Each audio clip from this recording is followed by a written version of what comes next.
नमस्कार, आप सभी का स्वागत है engineer Rajesh sir YouTube channel पर। आज हम लोग जानेंगे तरंग के बारे में।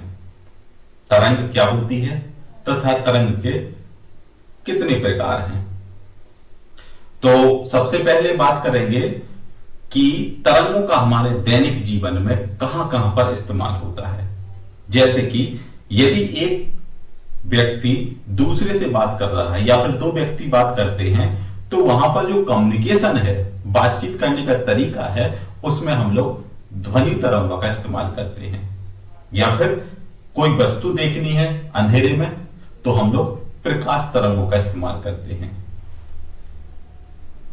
या फिर रेडियो पर गाने सुनना है तो हमें रेडियो तरंगों का इस्तेमाल करते हैं।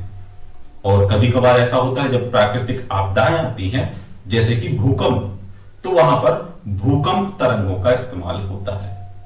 तो ये विभिन्न प्रकार की तरंगें हैं जो हमारे जीवन में कहीं ना कहीं जुड़ी हुई हैं। तो तरंगें क्या है? तरंगें क्या होती हैं? किसी माध्यम में डिस्टरबेंस या हलचल उत्पन्न कर देती हैं। जैसा कि आप इसको समझिए कि कोई तालाब है जिसमें पानी भरा हुआ है और शांत जल है। यदि उसके बीच में आपने पत्थर डाल दिया तो क्या होता है? हलचल उत्पन्न हो जाती है। ये हलचल किस कारण हुई? ये हुई तरंगों के कारण, क्योंकि तरंगों ने क्या किया? उस माध्यम में हलचल उत्पन्न कर दी।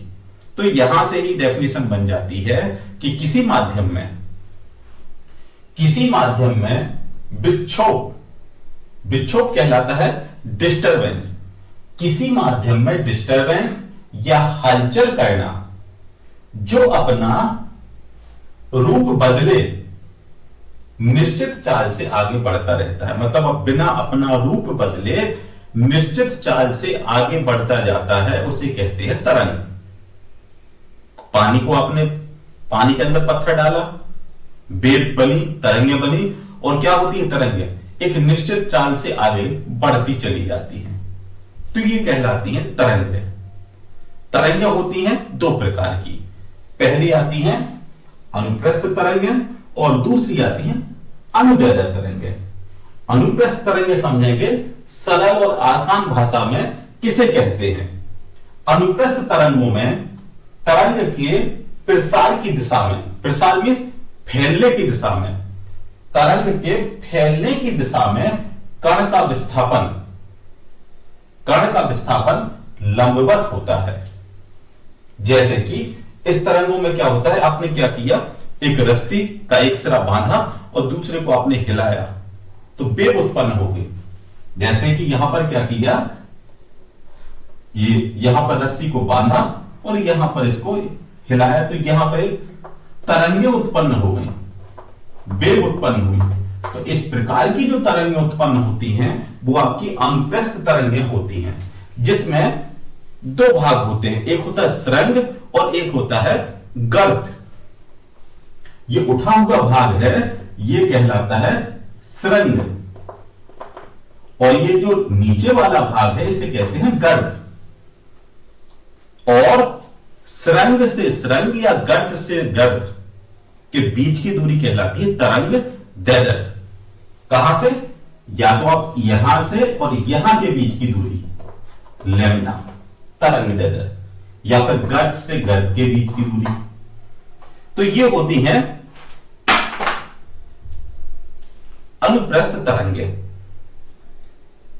इनको आप कहां देख सकते हैं? इनको देख सकते हैं तालाब, नदी या समुद्र के अंदर जो लहरें उत्पन्न होती हैं वही अनुप्रस्थ तरंगें होती हैं। या फिर पानी की सतह पर जो उत्पन्न होती हैं लहरें, या फिर भूकंप आता है तो अनुप्रस्थ तरंगें ही उत्पन्न होती हैं।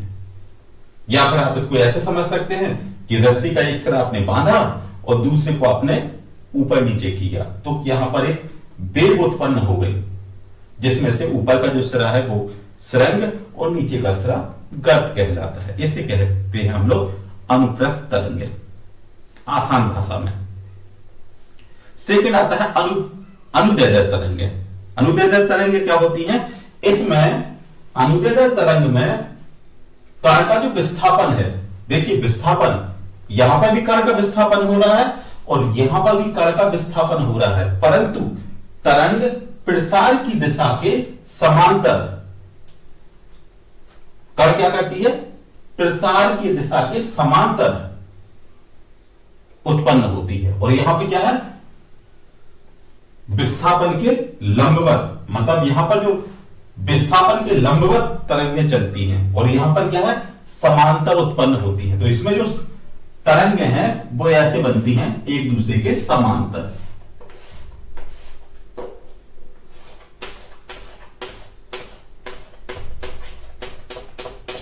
मतलब यहां पर क्या है कि इसमें अनुदैर्ध्य तरंग में क्या होता है, तरंग में कण का विस्थापन तरंग प्रसार के समांतर होता है, जिसे हम लोग अनुदैर्ध्य तरंगें कहते हैं। इसमें क्या होता है, इसमें कुछ भाग सरल होता है, कुछ होता है विरल, या फिर आप इसको कह सकते हैं संपीड़न और विरल। जहां पर ध्वनि की तरंगें पास पास होंगी, मान लीजिए यहां पर ये पास पास आ गई, तो इसे आपने कह दिया संपीड़न, और यहां पर ध्वनि तरंगें दूर दूर है, इसे कह दिया विरल। तो इस प्रकार की जो तरंगें हैं वो आपकी अनुदैर्ध्य तरंगें होती हैं, जिनमें संपीड़न और विरल उत्पन्न होता है। तो इस प्रकार की जो तरंगें हैं, जैसा कि आप देखते हैं कई बार स्प्रिंग को खींचते हैं, तो स्प्रिंग में जो तरंगें उत्पन्न होती हैं वही आपकी अनुदैर्ध्य तरंगें कहलाती हैं। जहां पर तरंगें पास पास होंगी वो संपीड़न कहलाएगा, और जहां पर ध्वनि तरंगें दूर दूर होंगी उसे कहेंगे विरल। तो ये एक एग्जाम्पल होता है आपका अनुदैर्ध्य तरंगों का। सरल और आसान भाषा में तरंग और तरंग के प्रकार आप समझ गए होंगे कि ये कितने प्रकार की होती हैं और हमारे दैनिक जीवन में इनका उपयोग कहां कहां पर है। काफी महत्वपूर्ण टॉपिक है, तो जब भी आप वीडियो देखें तो इसको साथ में नोट करते जाइएगा, क्योंकि ये जो डेफिनेशन है बहुत ही आसान है, आसानी से आपको समझ में आ सकती है और आसानी से आप डेफिनेशन लिख सकते हैं। कैसे?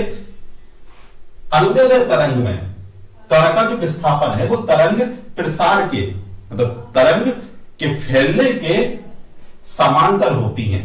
तो इस प्रकार की जो तरंग उत्पन्न होती हैं वो हमारी अनुदैर्ध्य तरंगें होती हैं, जिसमें संपीड़न होता है और विरल होता है। और आपके अनुप्रस्थ में क्या होता है, तरंग के प्रसार की दिशा में कण का विस्थापन लंबवत होता है। इस प्रकार की होती है। पानी के अंदर जितनी भी तरंग उत्पन्न होती हैं वो आपकी अनुप्रस्थ तरंगें होती हैं। तो आशा करते हैं कि आप तरंग और तरंग के प्रकार सरल और आसान भाषा में विथ एग्जाम्पल समझ गए होंगे। यदि आप वीडियो को पहली बार देख रहे हैं तो सब्सक्राइब कीजिएगा, वीडियो को लाइक कीजिएगा और साथ ही दोस्तों के साथ वीडियो को शेयर कीजिएगा। और यदि आप डीपली नॉलेज चाहते हैं तो प्लेलिस्ट में आपको बहुत सारे टॉपिक मिल जाएंगे जो कि आपके काफी महत्वपूर्ण साबित होंगे किसी भी प्रतियोगी परीक्षा में या किसी भी परीक्षा में। तो मिलते हैं नेक्स्ट वीडियो में, तब तक के लिए धन्यवाद।